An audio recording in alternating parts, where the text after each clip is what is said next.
Chapter 2.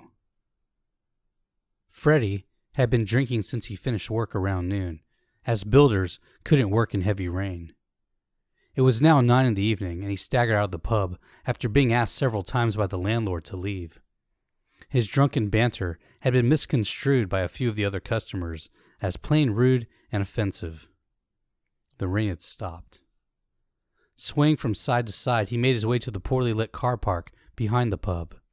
He stood beside his work van, fumbling with his belt and buttons, until he was able to finally produce his penis from his pants and urinate on the ground around his feet.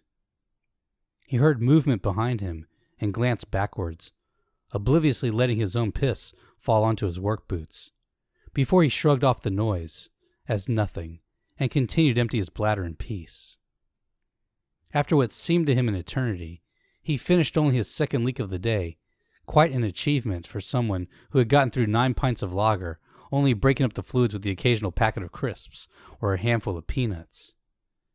He managed to do up his buttons, but couldn't solve the problem of fastening his belt.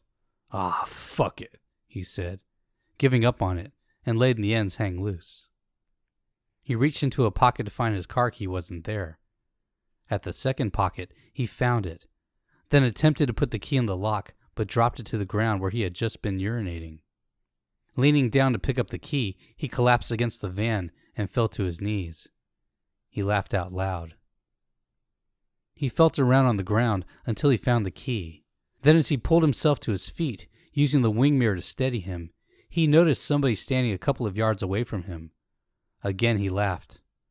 "What do you look like?" Freddy asked. The person standing in the shadows was wearing an all-in-one, white plastic painter's overall. The sort one wears over one's clothes and that comes with a hood. A separate face mask hid the latex-gloved stranger's face from view. "You don't want to be working this late," Freddy said, not sure what to make of the person standing before him. "It's a bit dark for painting." The painter moved towards Freddy with something in hand that reflected the light from the one lamppost that shone in this part of the car park. Freddy didn't realize what it was, that shiny object that launched towards him, until it stuck into his throat. Again and again the killer thrust the knife into the face and neck of the drunken, defenseless Freddy.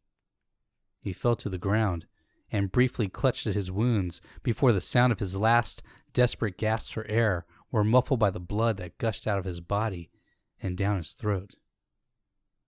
Freddy no longer breathed, but his brain still fought on with the last of the oxygen in his blood.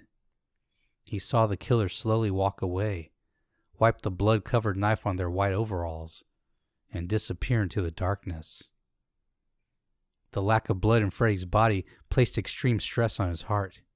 He suffered a cardiac arrest and died alone, on the wet ground.